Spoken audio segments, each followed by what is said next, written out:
ஜெபம் செய்வது எப்படி? இறைவனோடு உரையாடும் வழி.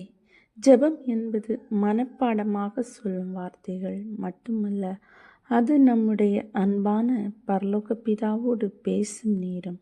ஒரு குழந்தை தன் தந்தையிடம் எல்லாவற்றையும் மனந்திறந்து சொல்வது போல நாமும் இறைவனிடம் மனந்திறந்து பேசலாம். இறைவனை துதித்து தொடங்குங்கள். முதலில் இறைவன் மகிமையை போற்றுங்கள். பரலோக பிதாவே, நீர் பரிசுத்தர், நீர் எல்லாம் வல்லவர், என் வாழ்வின் ஆண்டவரும் இரட்சகரும் நீரே. உம்முடைய அன்புக்கும் கிருபைக்கும் நன்றி. 2. நன்றி செலுத்துங்கள்.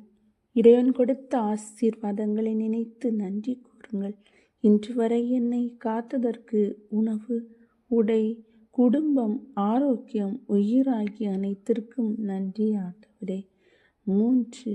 பாவங்களை அறிக்கையிடுங்கள். உங்கள் தவறுகளை மறைக்காமல் ஒப்புக்கொண்டு மன்னிப்பு கேளுங்கள். ஆண்டவரே, நான் நினைவிலும் வார்த்தையிலும் செயலிலும் செய்த எல்லா பாவங்களையும் மன்னித்தருளும். தூய்மையான இதயத்தை எனக்கு தாரும். 4. உங்கள் தேவைகளை சொல்லுங்கள். உங்கள் வாழ்க்கையின் தேவைகள், கவலைகள், எதிர்காலம் ஆகியவற்றை இறைவனிடம் பகிருங்கள். எனக்கு ஞானத்தையும் நல்ல ஆரோக்கியத்தையும், வேலை, குடும்ப அமைதி, பொருளாதார ஆசீர்வாதம், உமது வழிநடத்துதலை தாருங்கள். 5. பிறருக்காக ஜெபியுங்கள். குடும்பம், நண்பர்கள், நோயாளிகள், ஊழியர்கள், நாடு, உலகம் ஆகியோருக்காகவும் ஜெபியுங்கள்.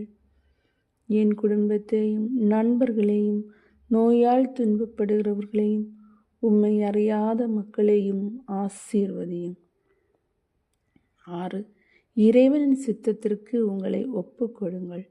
ஆண்டவரே, என் விருப்பமல்ல, உமது சித்தமே என் வாழ்வில் நிறைவேறட்டும். என்னை உமது வழியில் நடத்தும். 7. இயேசுவின் நாமத்தில் முடியுங்கள். இவை எல்லாவற்றையும் எங்கள் ஆண்டவரும் இரட்சகருமான இயேசு கிறிஸ்துவ நாமத்தில் வேண்டிக் கொள்கிறேன். ஆமேன். ஜெபத்திற்கு சில முக்கிய குறிப்புகள். தினமும் ஒரு குறிப்பிட்ட நேரத்தில் ஜெபிக்க முயற்சி செய்யுங்கள். அமைதியான இடத்தில் மனதை ஒருமுகப்படுத்தி ஜெபியுங்கள்.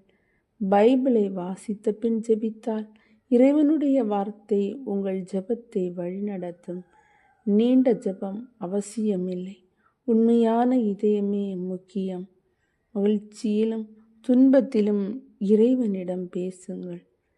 நினைவில் கொள்ளுங்கள், ஜெபம் என்பது இறைவனை மாற்றுவதற்காக அல்ல, இறைவன் நம்மை மாற்றுவதற்காக அவர் முன்னிலையில் நிற்பதுதான்.